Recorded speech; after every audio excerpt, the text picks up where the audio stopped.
Alright, so today we're going to be just looking at Dark Souls, and we're going to be ranking all of the rings in the game. So let's get started. We're going to change this to an F tier here. There we go. There we go. Okay, perfect. Calamity Ring, F tier. So basically this ring makes the game harder. Making the game harder is bad, and therefore it is the worst ring possible. I think it's probably going to be... Maybe I should do... I won't add another tier just for that, but it's not very good, so we're obviously putting that at the very bottom. Ring of the Evil Eye, I'm going to put in C tier. It's pretty bad because it's useless against bosses, and bosses are the hardest part of this game. So that makes it really useless. And then the other thing is, while it is useless to bosses, useless against bosses, it doesn't heal you for very much, so that's a big issue with it. It just doesn't do much. It doesn't do enough. Ring of Favor and Protection. This is the best ring in the game. So why it's so good to me isn't just for the obvious reasons that you've heard before, but the really big thing about the Ring of Favor and Protection that makes it so good to me is that it increases your maximum stamina. This is the only effect in the game, besides leveling endurance to 40, that increases your maximum stamina. And what that means is that the highest possible stamina you can get requires that you use the Ring of Favor and Protection.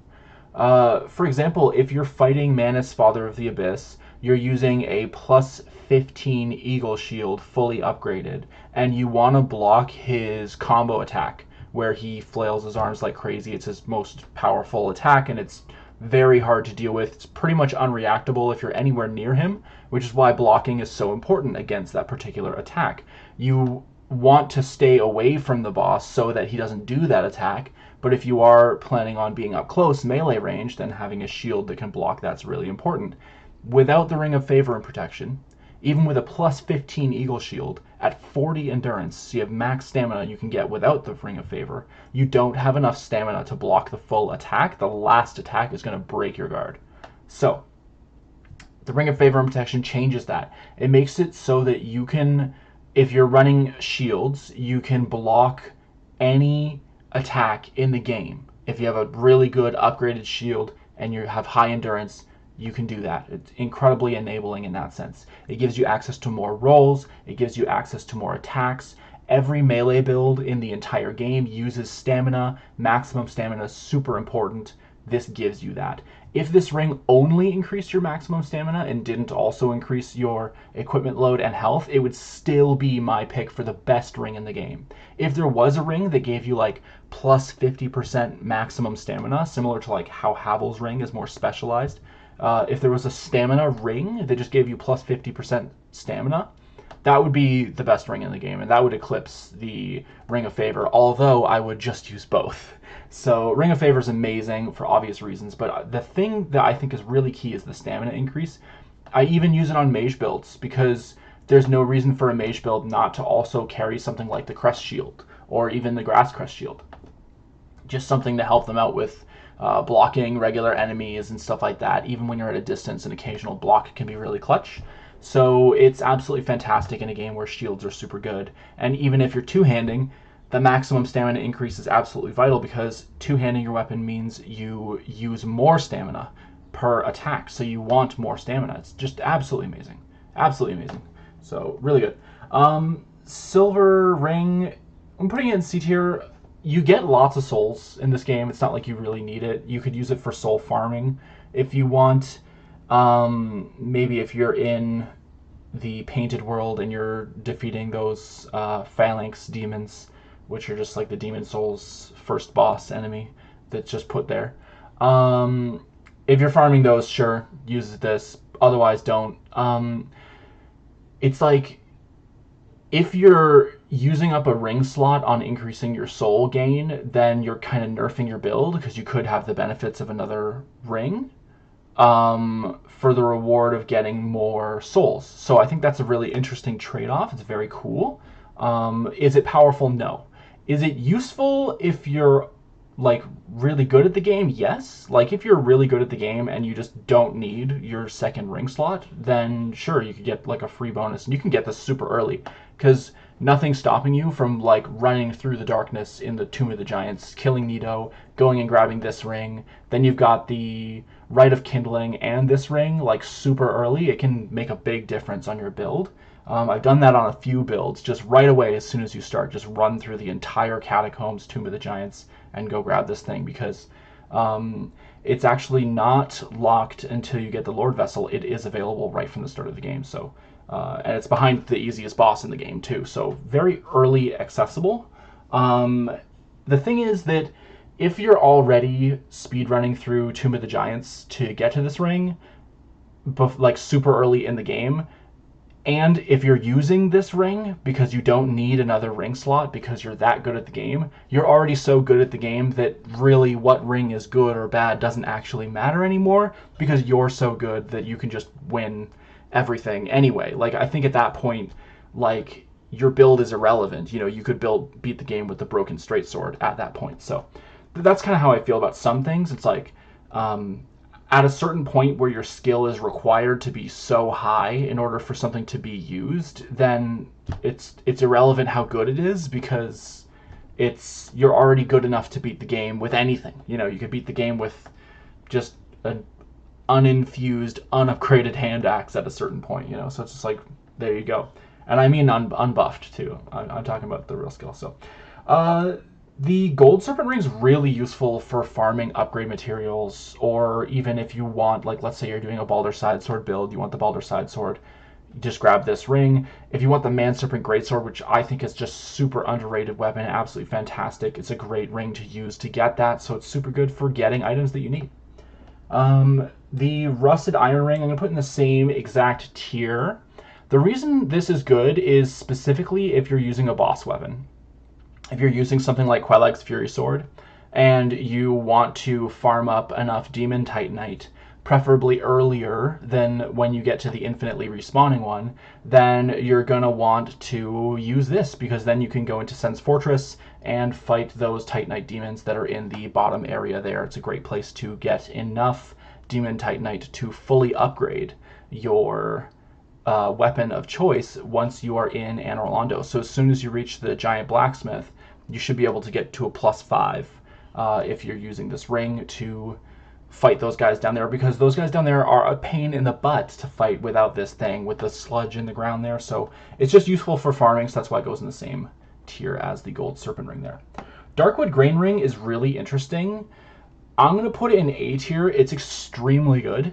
If you're light rolling, this just gives you a better roll, which is fantastic. There are some attacks that are really obtuse in this game, particularly ones with lingering hitboxes. Stuff like Taurus Demon's Slam Attack, the Titanite Demon's Tail Attacks, any of Calamete's attacks have like just stupidly lingering hitbox that goes for way too long. All of his Dragon Breath attacks. Really, this ring like comes in clutch in the DLC. If you're fighting Manus, it's really useful, although Manus has much more accurate hitboxes, I feel, than Calamite. It's still absurdly useful just to give yourself a little bit more window time to dodge the attacks. It makes it much more reasonable to perfect a boss. You know, so improving your roll is fantastic, especially because in Dark Souls, your character is quite slow and clunky compared to the other games in the series. You know, Dark Souls 3, your regular medium roll is like as good as the Darkwood Grain Ring roll is here. So, or I believe it's very close. So yeah, this is an absolutely excellent ring. I really recommend it, especially for the DLC where the enemies get super aggressive and fast. It's a very good ring if you have the space for it. Hornet Ring, I'm going to put at the top of B tier. Just a reminder, all of this is for PvE, so none of this is for PvP. If this was PvP, this would be an S tier ring, but I don't play PvP and I'm not interested in PvP, so we're totally talking about just playing the game normally, single player. So in that circumstance, it's really useful against like Gwyn, final boss, super good there. You can just parry him, and then this makes you have to do less parries to win. Sometimes you can just one-shot him in a single parry or maybe 2 parries and you're good to go. So it's really useful for that situation. It's also useful for a lot of regular enemies. Parries are super handy against the Man Serpents in Sense Fortress. They're super handy against like every kind of knight enemy in the entire game. Yeah, they're just downright amazing critical hits, but they're not available against everything, and they're not available against most bosses. So this is really good for like exploration and some bosses, and it has some really, really extremely useful scenarios where it's really good, but it's not something you should wear all the time. It's something you should wear in specific circumstances. Hawk Ring, I'm going to put at the bottom of C tier. It's not like it makes the game harder, but it's basically just you use it to cheese Manus if you don't feel like fighting him with the bow and arrow trick, which I think is pretty lame. Manus, I think, is a pretty fun boss in my opinion. I like Manus, Father of the Abyss. It's a fun fight, so why would you're cheesing yourself out of a fun and enjoyable experience fighting Manus? So maybe if you're doing an archery only run, I could see it. So, it's for challenge runs basically and for cheese. So that's not really that good. Wolf Ring, I'm gonna put at the very top of A tier, just behind the Darkwood Grain Ring. This ring is absolutely amazing. It just gives you 40 poise. You just put it on, 40 poise. 0 weight, 40 poise. Pretty nice. And 40 poise is as much as, I think, almost all of the Elite Knight set. If you wear almost the entire Elite Knight set, that's almost just as much poise as that. So really useful there. It's incredible early. You can get this super early on. You just go straight into Darkroot Garden, just go past the tree thing. You don't even have to kill the stone giants. And then you have this thing. So it's extremely strong, extremely useful, so just go for it. It's very, very good ring. I recommend using it. It's insanely clutch against Capra Demon. Kind of falls off in utility later. It becomes more important later in the game to dodge attacks than to tank through them. So, and then if you're trying to tank because you need to tank, like if you're fighting Nito, for example, it's really good to just tank him. There are other rings that are better for that, so. Leo Ring, I'm going to be a little controversial and just put it at the top of B tier. I think it's really good. It's very specific and niche. It's only for thrusting weapons that it's relevant. And like a lot of the best weapons in the game don't happen to do thrusting damage. Like if you look at the Great Scythe, the Black Knight Halberd, the Man Serpent Great Sword, the Demon's Great Axe, the Black Knight Great Axe. What else is there in terms of top weapons? The Uchigatana does have thrusting attacks, so it benefits from this, but you're mainly R1 spamming with the Uchi, so it doesn't really benefit off that. This thing goes crazy with the Halberd, like the regular Halberd, if you want to use that, but it's just not one of the best PvE weapons in the game. Like, it's not one of the absolute top echelon peak of the entire game, and as a result, it's like, this is a very excellent ring, like a top-notch ring for some pretty mid-tier weapons. And it's like, if those weapons, like the Halberd, was an S-tier weapon, like one of the best weapons in the entire game, just the regular Halberd, then it would be like, yeah, the Leer ring is an S-tier ring because it just boosts the damage of the best weapon in the game, right? But unfortunately, it's just, those weapons are not the best weapons in the game, and so this boosts some mid-tier weapons. So that's cool. I'm sure it's busted in PvP, but this is PvE we're talking about, so who cares? I think this is the ring that boosts your miracle damage. Just completely meh. I'll put it at the top of C tier. Miracles, you're not really using them for damage outside of like Darkmoon Blade, and this ring doesn't benefit Darkmoon Blade, so you're really not considering it. I mean, you could use this with Wrath of God, but Wrath of God I think only has 3 casts, so it's pretty hard to actually use Wrath of God reliably in PvE. You just don't have enough casts to use it. It's not going to be enough casts to KO bosses or anything like that, so yeah. This is a really good ring. It's the Dusk Crown ring. It's very interesting. It has a specific niche of it halves your health, which can actually be useful. If you half your health with the Dusk Crown ring, you get cursed to the maximum amount, you wield the Sanctus in your left hand, and you get into Red Tearstone range. You can keep Red Tearstone range active with Power Within on, and you won't fall out of that range. So it's really useful there for that reason. Also, if you're just trying to one-shot bosses and stuff, this can be a very good ring. For those reasons, it does half your health, which is a pretty serious downside, but the interesting thing is that downside can be an upside in some scenarios. So it's very, very cool, this ring. So definitely has some very interesting niche uses. You could look into it and like check out some other videos and information on this ring in particular. It's one of the most dynamic and interesting rings in the game. Slumbering Dragon Crest ring, I'm gonna put it top of C tier. It's just useful for like running around, sneaking past enemies and stuff. Okay, I think this is the Bellowing Dragon Crest ring. If it is, then I'm putting it in S tier. So it just boosts sorcery and pyromancy damage by 20%. That 20% stacks it multiplies with other damage boosting sources like the Crown of Dusk as well. So it goes absolutely crazy. It multiplies with the Red Tearstone ring. It goes very crazy, very fast, so extremely good. Lingering Dragon Crest ring, I'm going to put at the top of B tier. One of my biggest problems with weapon buffs is that they don't last long enough. A lot of them last 30 seconds, some of them last 60 seconds.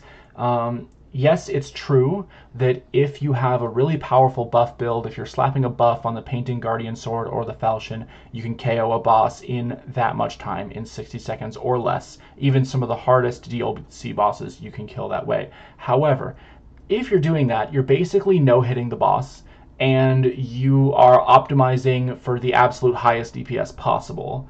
And if you're that good at the game that you're able to no-hit a boss and completely destroy them in less than 60 seconds, then you're already so good at the game that the Lingering Dragon Crest ring and buffs in general aren't really doing much for you, because you would really win anyway, whether you had those buffs active or not. So I think that because the skill floor is so high on those buff builds, I think that those builds are not that good, because even though they're the highest DPS possible in the entire game, if you're optimizing to that extent and you're able to dodge like everything the boss throws at you to that extent, you're already good enough to beat the game with anything. It doesn't matter. Your build's irrelevant at that point. So does it actually help you beat the game? Does it actually make the game easier? Does it actually powerful on its own? No. So this is a support tool for those buff builds that I think are so skill intensive and there's so much skill required that I think that it's kind of like a win more scenario. It's like you're putting icing on the cake. You don't really need it at that point. Whereas like something like the Bellowing Dragon Crest ring, like a sorcerer could be a medium skill level player and they're just trying to play the game with something they enjoy or find powerful, and this would buff that. So it's something that's buffing something that's doesn't have such a high skill floor. The high skill floor is really the issue there. This is useful. Just use it for Seath. It's the Ring of Sacrifice. You know, when you die, you lose nothing. It's good when you die to Seath. There you go. This is going to be the only other F tier option, the Blue Tearstone ring. Blue Tearstone ring increases your defenses by a lot when you're below, you're at 20% or less health. If you're at 20% or less maximum health, you are gonna die in one hit, even if you have this active. So, and also if an attack takes you from 21% health to 0% health, this ring doesn't proc. It doesn't help you at all. So it's just, it doesn't do its job, which is to protect you from damage. So Red Tearstone ring, I'm gonna put in the same place. Let's organize this a little bit because this shouldn't be so high. There we go. I'm going to put it just above the Lingering Dragon Crest ring. Same reasoning here. If you're able to use Red Tearstone ring to no-hit a boss, like you literally, if you get hit once, you die instantly. If you're using Red Tearstone ring to no-hit a boss, because no-hitting the boss is a prerequisite to using this ring, it is not going to make the game easier. And that means, if something makes the game easier, it means it's powerful. This kind of makes the game harder. It kind of makes the game easier in a way. If you're able to no-hit bosses consistently and dodge every attack coming your way, then yes, Red Tier Stone Ring is extremely good, but it's only good if you're able to just no-hit bosses, no-hit regular enemies, just never take any damage. And that is just not a reasonable expectation to have of your average player. So obviously really good in speedruns and all that stuff where they use it just all the time because those players are fantastic.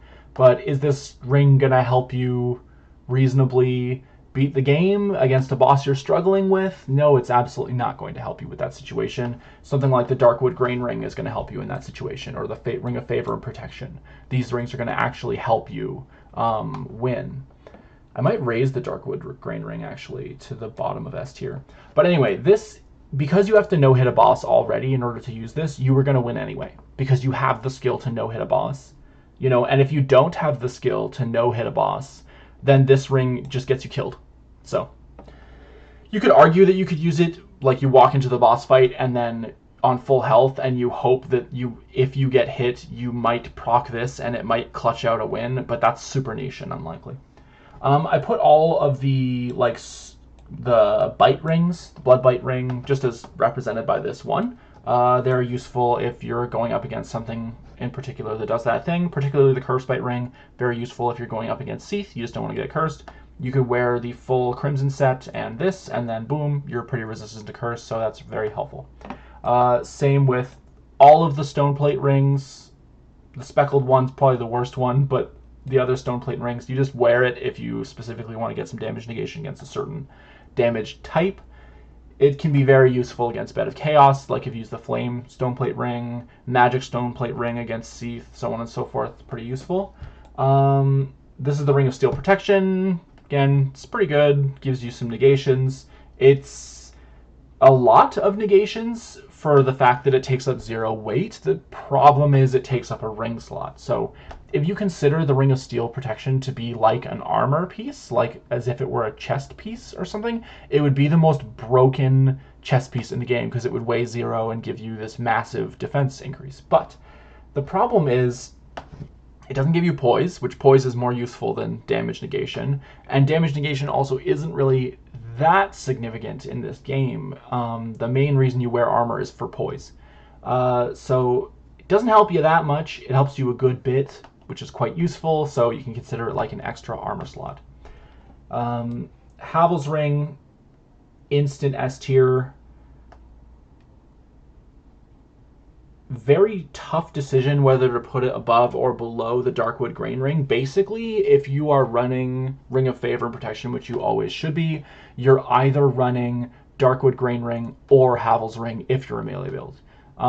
So that is really good. It's hard to decide which is better. I personally like the Darkwood Grain Ring more because against the hardest bosses in the game, which would be the DLC bosses like Kalameet and Manus, the Darkwood Grain Ring comes in so clutch, it makes it very possible and reasonable for a moderate to good player to actually no-hit some of these DLC bosses. If you just pay close attention to the telegraphs, you focus on timing your rolls, managing your stamina, all that good stuff, the Darkwood Grain Ring is going to be able to make you no-hit those things. Havel's Ring's really good for giving you access to like some higher level armor, or if you're wielding a heavy weapon, if you're using something like the Black Knight Halberd, this thing is required, you need Havel's Ring. So if you're using Black Knight Halberd or something heavy as a weapon, then Havel's Ring would probably be above Darkwood Grain Ring. If you're kind of a light build, then I would put Darkwood Grain Ring above Havel's Ring because that those iframes are just so good, and the roll distance is so good, and the lack of end lag on your rolls is so good. So there's lots of good things about Darkwood Grain Ring. I think it's better than Havel's Ring. I think Havel's Ring's probably the most overrated ring in the game, but I still think it's S tier. So it's kind of a difficult thing there. I think people basically regard Havel's Ring and Ring of Favor and Protection as like the best 2 rings in the game. I just don't feel that way personally. I would rank the Darkwood Grain Ring higher, personally. Tiny Being's Ring is really bad. Just very low health increase. It's really, really small. Technically, the highest health you could get would be with Tiny Beings plus Ring of Favor and Protection, but who's going to go for 5% increased health from a ring? It's just not efficient. There's so many better things you could be doing, so Tiny Beings ring kind of sucks. It's not even useful early because if you had lots of health early, then 5% early health increase would be a very significant amount. So you could start with the Tiny Beings ring as your starting gift. But then you're losing out on the Master Key and possibly Black Fire Bombs if you're playing as Thief. And you're getting a negligible amount of health increase, so not a big deal. Chloranthy Ring, I'm going to put in B tier, and the reason for this, Chloranthy Ring would be insanely good, and it would be an S tier ring if it weren't for Power Within. Power Within costs 1 attunement slot. It doesn't require you to upgrade your Pyromancy Flame at all. It has no stat requirements, and it gives you a downright massive increase to your stamina regen. If you have something like Mask of the Child or Grasscrest Shield equipped and you proc Power Within, you basically have infinite stamina. Almost any amount of downtime is going to just recover your stamina bar to full as long as you have Power Within active. And that's what makes Power Within so crazy. So maybe I'll move it to B tier. I think it's fair to bottom of A tier, I mean. Just because it's like, it's so useful if you don't have Power Within, because stamina is so important. It's like the most important thing in the entire game. That's why Endurance is the best stat in the game. You want to take Endurance to 40 every build, all the time. Even on a Mage build, you want to be able to block, so it's just, you want Endurance to 40 all the time, forever, on every build. It's more important than Vitality. But Chloranthy Ring, really good in that situation, but the thing is that Power Within already gives you massive stamina regeneration, which is really the thing that makes Power Within, in my opinion, the best spell in Dark Souls. So if you're playing optimally, it means you're using Power Within, which means that the Chloranthy Ring's utility is significantly reduced. But if you're not using Power Within, then the Chloranthy Ring is invaluable. It's extremely good. If you're not using Power Within, I'd probably rate it right here after the Havel's Ring. But it's going to go here at the bottom of the A tier. So there we have it. That's my list of all of the Dark Souls rings ranked. I did skip a few ones that were basically irrelevant or didn't matter, like some Covenant rings and stuff like that, but this is my general gist of the opinions here. The main takeaway, I guess, is that if a ring requires you to be a speedrunner, pro player, absolute no-hit boss titan of the game, then it's not actually a powerful ring. It's really just the player that's super powerful. Like if you're able to just Power Within, Red Tearstone Ring, Dark Moon Blade, Falchion your way through the entire game, then that's great and that's very powerful. That's probably the most powerful build in the game, but it's like, you have to be such a good player to do that. You have to literally no-hit every boss you come up against, that's a tall order for a regular player. So for your average player, these are the rankings of the rings as you see them here. So I hope you guys